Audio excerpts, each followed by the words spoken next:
Tell me about a time when. Or describe a situation where.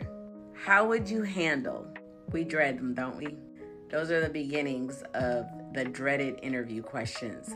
How do we answer them? Let's talk about it. Whether you're having a behavioral interview or a situational interview or even a technical interview, proper planning prevents piss poor performance. I know you're good at what you do. I know you've done the job or you're familiar with the role of the job, but prepare for your interview. It's essential. Your preparation will come off as confidence in your interview. Don't try to wing it. I promise you, you will get caught off guard and throw the whole interview off. So let's talk about it. How do you prepare? Number one is understand the position that you're applying for, specific to the job description that they provided. Pull out things like the core responsibilities, the skills required, the type of communication they're looking for that person to have, and any leadership or problem-solving skills. You're looking for the specific characteristics that they're looking for that candidate to have.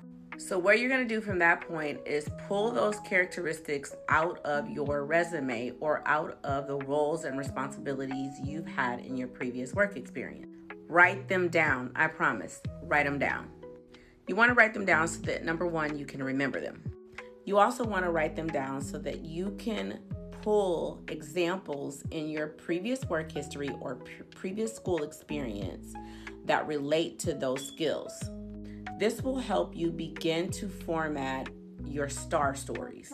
Once you've analyzed the job description, you want to start by preparing yourself to tell them about you. Generally, the opening question is, tell me about yourself, or let's walk through your resume. That's your elevator pitch. It should be less than 3 minutes. It should be a summary of your experience that is related to this particular job.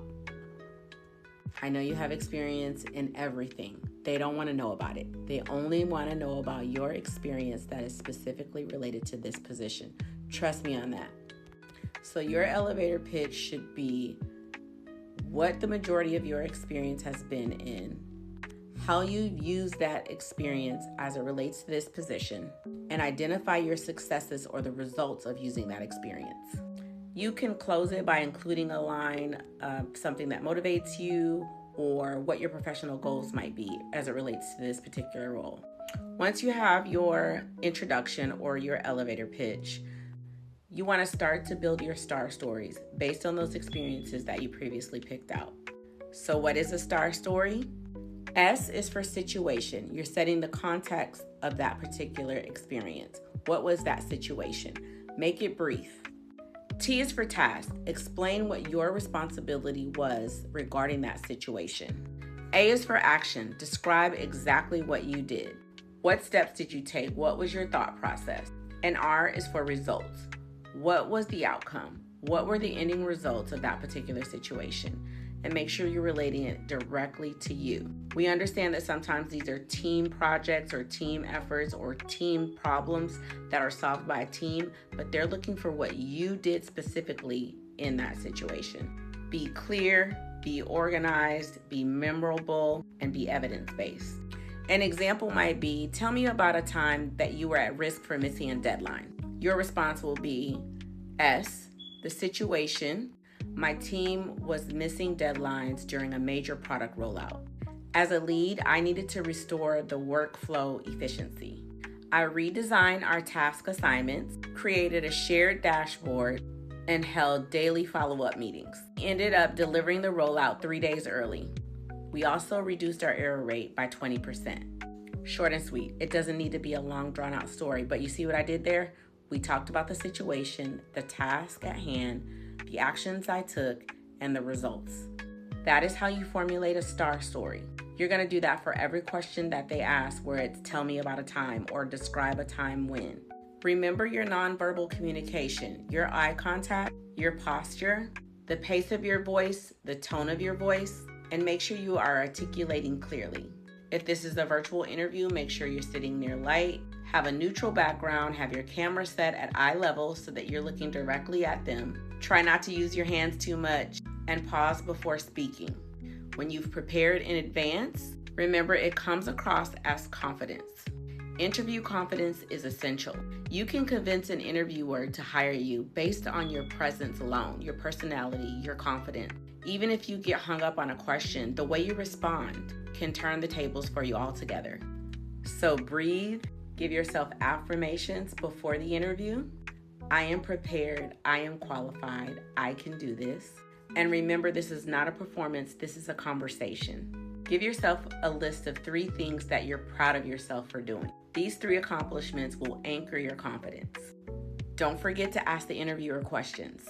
I personally like to ask, what qualities make someone successful in this role? And you can even flip it and say, now that we've had a chance to interview, what about me makes you feel like I'm qualified for this role or less qualified for this role? And are there any additional questions that I can answer to help clarify that for you? You can also ask questions like, what does success look like in this position? What does the first 30, 90 days look like? And what are some of the initial challenges that I might face? Pay attention to how the interviewer answers this question as well. Make sure they're not vague or deflecting, because that may be a red flag to you that you may need to dive deeper into whether or not this is a good fit for you. Ask why the position is vacant. Is there a high turnover in this particular role? Is the interviewer prepared? How are they responding to you? What are their body cues? What role do they play on the team? Will you have to work with this person? And then, of course, you can ask questions like, what do you like about this particular team? What do you like about the particular company? Remember, you're interviewing them too. Don't talk salary unless you're invited to talk salary. This typically happens in a phone screen, but from time to time, they will bring it up again in a face-to-face interview. Just make sure until you're invited to talk about it, don't bring it up. This should have been something that you clarified either on the job description itself so you know the range, or you talk to your initial recruiter during the screening process. Be sure to thank the interviewer for their time and ask if you're able to follow up by providing you an email address or a contact number where you can reach out to them directly. If they give it to you, be sure to follow up. Remember, the way you present yourself in this interview is a part of your brand. Preparation builds confidence. Confidence creates presence, and presence lands offers. My name is Coach Prestina, and I am your career and confidence coach. I help you discover the career that supports the lifestyle that you want to live. Follow for more.